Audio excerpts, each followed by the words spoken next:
So, Minister, are there any lessons from your experience in Finland that you'd like to highlight for us, you think might be an interesting takeaway for us at this conference? Maybe all those 5 points I had in my presentation, but I would like to underline the importance of research, development, and innovations, because those are the fundamental drivers for forest-based bioeconomy, and forest industry itself plays a crucial role in investing in research and development. In Finland, we have the national goal for 4% of GDP for the research and innovation in our budget, and it means that 2/3 of that money must come from the companies, because there wouldn't be that much taxpayers' money to invest in. So it's very important that when we are talking about research, development, and innovations, that we are talking about the cooperation between the private and public sector. And then I would like to underline the fact of education and skilled workforce, which I already mentioned, because it's very important that this sector would be attractive for our youngsters and that they would see themselves in this field. I really liked your life story about this from tree hugger to forest manager, and I think that this is exactly how our youngsters should see this, that if they really care about our planet, they should manage our forests. We are all, in that sense, tree huggers, that we love our forests, and that's why we manage our forests. And then third thing I would like to underline is this active participation in public discussion, that we shouldn't leave this to environmental NGOs. We all need to be part of this debate and underline the fact that how bioeconomy and forest management is the answer for our big challenges as a humankind. For example, if we think of climate change, if we think about biodiversity, forest management, bioeconomy, those are also answers for these big challenges. And yes, this last slide we had here, it was about this G7 meeting, and Finland is not part of G7, so we are counting on Canada in this issue. And I really hope that you could, in this, because I see that there is now political momentum for bioeconomy, and so this now need to make sure that we can get it through in a political level in G7, in G20, in EU, because I have already noticed the change what is going on now in EU, that during this commission it has been nearly forbidden to talk about bioeconomy, but the next commission, which will be now in force in December, they have, I hope, a little bit different attitude, and I can already see that there are signs about that. As I said, that we are going to have a new bioeconomy strategy, and also the Biotechnology Act will be renewed, and so probably also in the industrial strategy there will be bioeconomy in that too. So at least Finland is pushing for that, and so this is the political moment for bioeconomy, and let's just make sure that it will be fulfilled. Thank you. Thank you, Minister. Well said. Haley, are there certain policies in the EU and UK that stand out as particular drivers for the bioeconomy? Well, as you saw on the slide, there are quite a few, and as the Minister has talked about it, it's an emerging area in the UK and EU. But I think something that's interesting that I mentioned during my presentation are the SAF policies for sustainable aviation fuel. I think there's really an opportunity, for example, in the UK they're specifically supporting e-fuels or e-SAF rather than some of the other methods of sustainable aviation fuel production.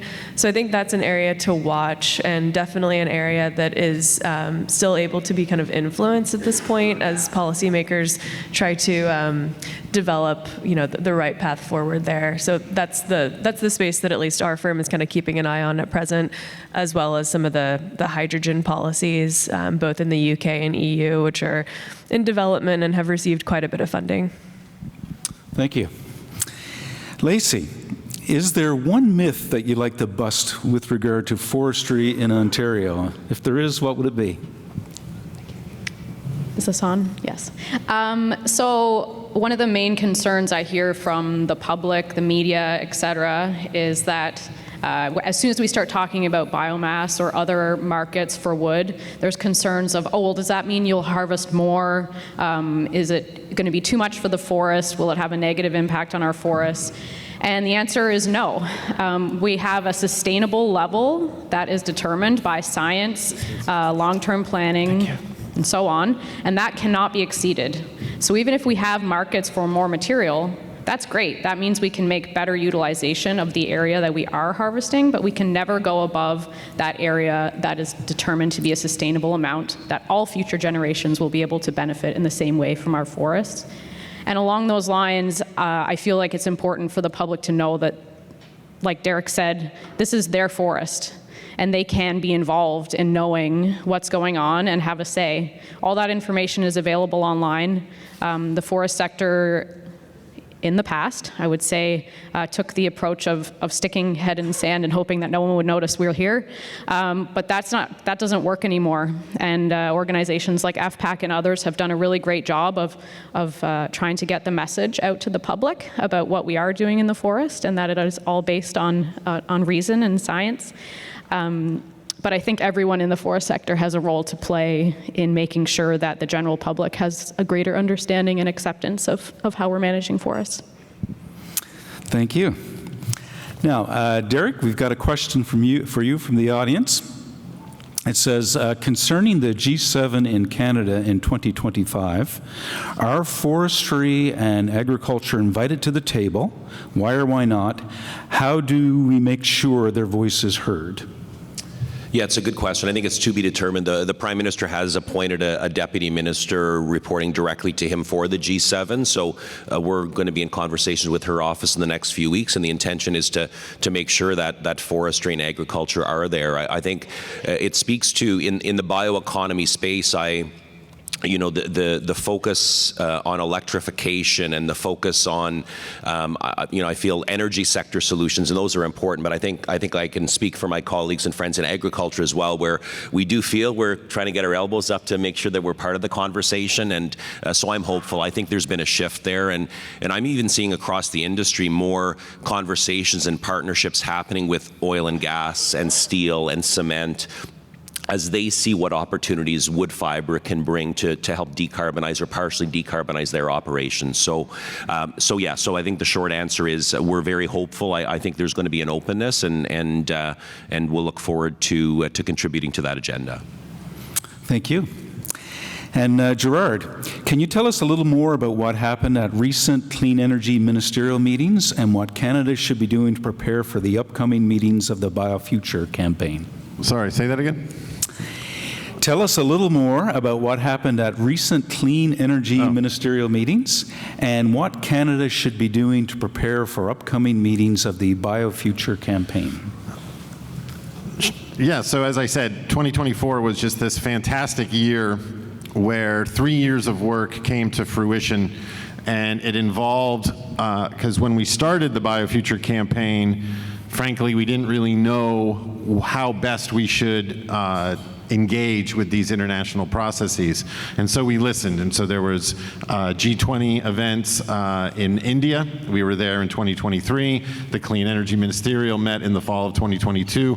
We have these CEO ministerial meetings where we have companies from around the world, companies like Parkland, companies like Gevo, companies like LanzaJet that are really pushing the envelope around around the creative use of biomass to participate in the energy transition, and two themes emerged. One theme was, please, so industry was saying to government, please de-risk feedstocks.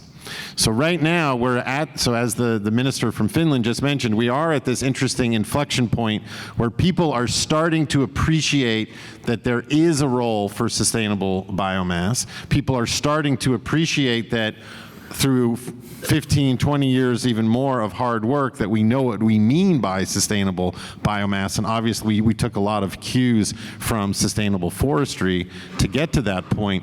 But the perception is, well, that's nice, but there just isn't enough to make a difference. The perception, and so part of that perception comes from the wide range of heterogeneity and estimates of available biomass around the world. And so what we did is we prepared a knowledge product, and we look forward to partnering with all of you to refine that knowledge product that is going to continuously update and improve our understanding of how much biomass there is, so that people can't say, well, okay, we have biomass, but only to produce SAF for afternoons on the third Tuesday of every month. It's like, no. According to the IEA, 20% of the energy in 2050 will be biomass. Not 100, we're not replacing all oil with biomass, but we can get to 20%. Right now we're at 3. But that means we're in the game, right? We're in the ballpark. We need to double and double, and then we're pretty much there, actually. So it's possible, it's doable, it's practical. So we came out with that practical thing. And then the other thing that really emerged this year is the world is starting to understand that we need to create a common basis for what we mean by carbon intensity. So we need to get away from colors of fuels. That doesn't make any sense. We need to be able to compare, well, how much do biofuels help versus, say, an e-fuel? In this way, consumers and policymakers can make an appropriate calculation as opposed to picking winners. And so there is this, the mantra that we've had for a long time is technology agnostic, evidence-based. Evidence-based, technology agnostic. And the world is getting there at this high level, and so we need your help.